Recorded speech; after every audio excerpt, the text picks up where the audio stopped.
अस्सलाम वालेकुम फ्रेंड्स, कैसे हैं आप सब लोग। और हम लोग आज बात करेंगे 10 सेंटेंसेस मतलब के सेंटेंसेस के ऊपर बात करेंगे। यहाँ पे मैं आप लोगों को पास्ट प्रेजेंट फ्यूचर वगैरह की इसकी बात नहीं बताऊँगी। सेंटेंसेस वो टेंसेस होते हैं।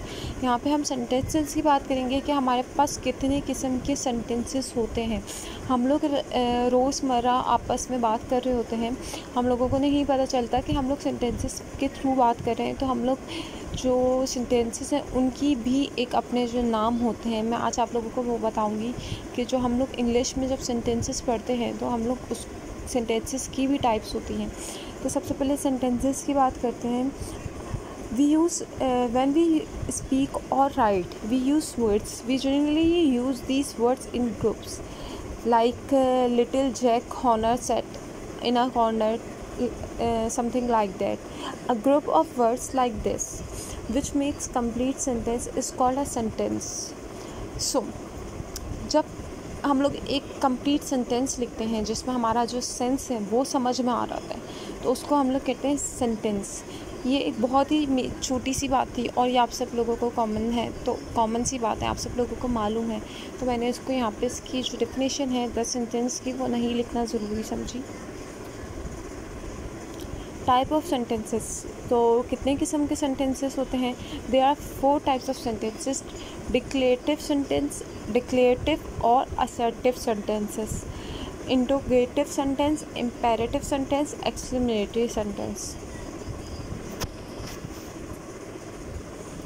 अच्छा जी, डिक्लेरेटिव्स और असर्टिव सेंटेंसेस क्या होते हैं। Uh sentences that makes a statement और assertive assertion is called a declarative or assertive sentence. For example, Humpty Dumpty sat on a wall। मतलब assertive का जब भी मतलब है आएगा वर्ड तो इसका मतलब होता है बहुत सिंपल किस्म की सेंटेंस। उसमें हम लोग जो है एक नॉर्मल बात कर रहे होते हैं। जैसे यहाँ पे कह रहे हैं Humpty Dumpty set on a wall. Humpty Dumpty जो है वो एक दीवार पे बैठे हुए थे। यहाँ पे कोई मुश्किल बात नहीं हुई, यहाँ पे कोई क्वेश्चन नहीं हुआ, कोई रिक्वेस्ट नहीं हुई। Interrogative sentence, a sentence that makes a question is called an interrogative sentence. Interrogative से ही मतलब पता चल रहा है कि आपसे सवाल हो रहे हैं। यहाँ पे where do you live, what are you doing, in which class are you studying, how many siblings do you have। इस तरह के जो सवाल होते हैं जिसमें हम लोग क्वेश्चंस पूछ रहे होते हैं उसे interrogative sentence कहते हैं।